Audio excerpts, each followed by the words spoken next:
Yeah, Superman.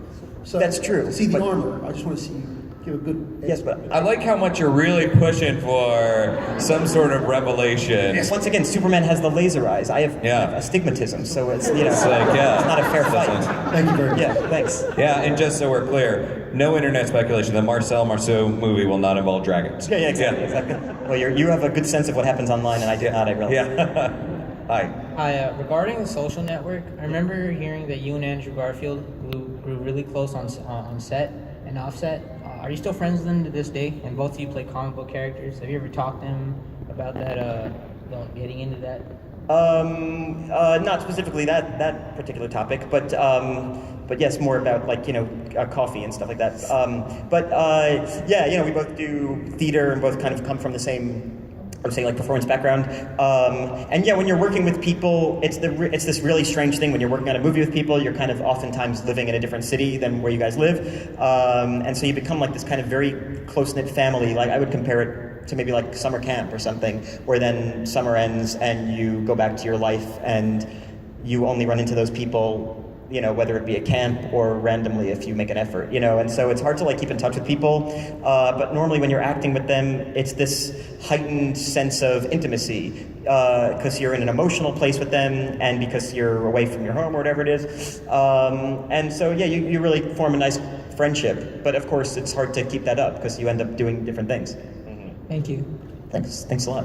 There has to be a bit of a surreal element when you do like a con or whatever, and you're seeing colleagues, cohorts that you've worked with before, and it's like, oh, I just did a superhero movie too, like that is such a part of our world that it's like everybody's sort of involved in this now, right? Exactly. Yeah. I mean, especially if you come from New York theater, you would never expect to because I come from the same theater company that Mark Ruffalo plays the Hulk comes from, in New York City, and when I was younger, I loved Mark Ruffalo. I would never have thought he'd be in a big movie ever because he did small theater and stuff like that. And so yeah, it's funny to see those people and for them to see me in these situations. But it's why I love the superhero movies now, is because they use actors that I've loved. I've loved Mark Ruffalo since he did theater in this 200-seat theater that I was working at when I was younger as well. And so it's great. There used to be this real great division between people who did that stuff and people who did a superhero thing or a blockbuster movie. Yeah. And now there's less of a division, which makes, I think, the movies better, in my opinion, and also makes the theater better because you end up bringing in people who are only seeing that play because of that actor, but now they're going to this wonderful medium that not as many people go to, like plays. Yeah. Hello. Hello. Hey. What was it like to get your hair shaved when you played Lex Luthor?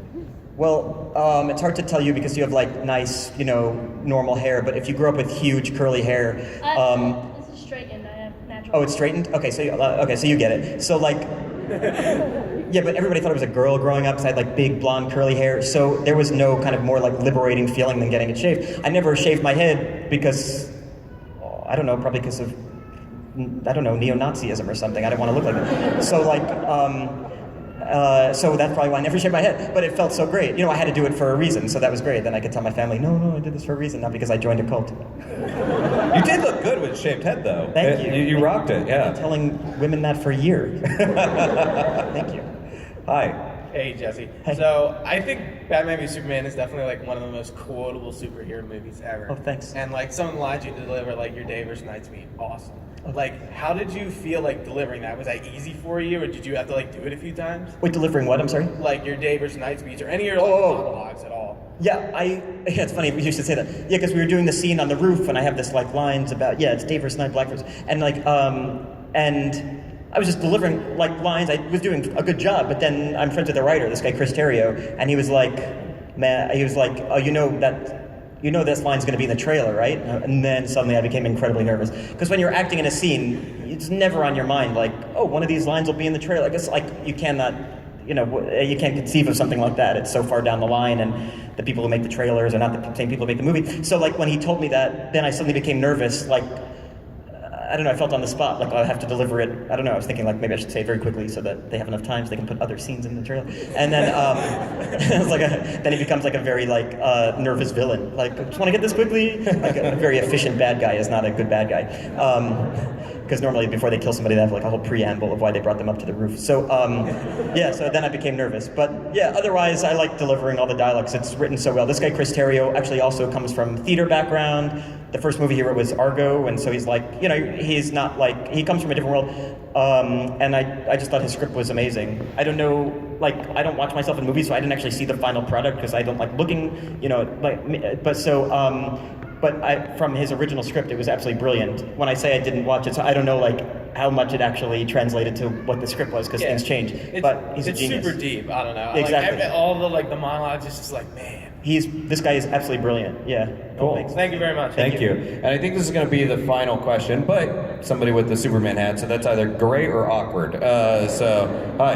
Yeah, as long as it doesn't try to attack me or anything. Right. No, yeah, let's try to avoid that. Yeah. Unfortunately, BVS and your rendition of Lex Luthor is not critically accepted. Unfortunately.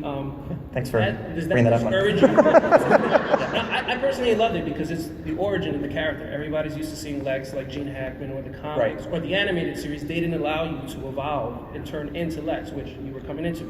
But as an actor, does that discourage you that I say the film received bad press from critics as well as fans saying they didn't like your rendition or the film as well? Well, I have this like.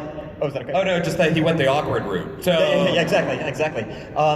No, I have this great solution, which is that I just never read anything about myself. So I don't know that really until this moment. No, I'm aware of stuff. Like I'm aware, like you know, certain people didn't like the movie, or maybe people don't even like me. I mean, I have to say, like, the only thing I care about is like doing a good job for myself. I've had experiences where I thought I didn't do a good job in something and people really like me, and that's actually feels worse because you think I'm totally out of control of my own profession. I didn't do a good job and people like me for whatever reason. So that's the thing I care about more than anything, and I could assure people who are watching the movie that I care about doing a good job in the character much more than they do. Because not only is it my role, but it's my livelihood and it's my interest more than anything in the world and my life's work. So if they don't like me in it, you know, that's like they're filtering it through their own thing, and I can't control that, and you can't control that.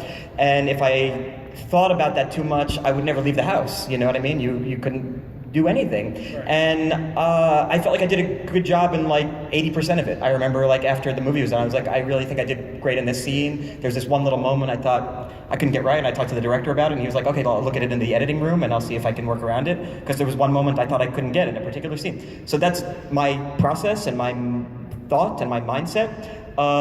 You cannot control all the other stuff. I feel, I guess, semi-bad that somebody doesn't like me, but it's such an abstract thought to have. Like, how could you, I don't know, it's a weird thing. It's like not like I was late to pick them up. You know, I didn't like do something concretely wrong based on an agreement we had. So like, I don't know, it's just this weird abstract, you know, sad feeling. Yeah, because I'm a big defender of the film. Oh, thank you so much. And I'm always defending you. Well, dude, leave and go online and like, you defend us. No, what are you doing taking a minute off? I know.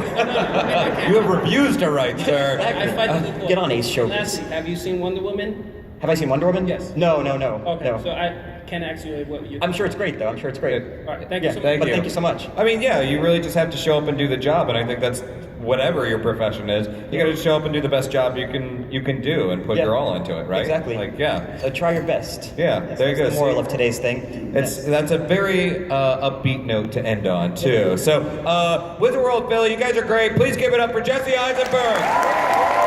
Thank you so much for coming and being very nice and all that.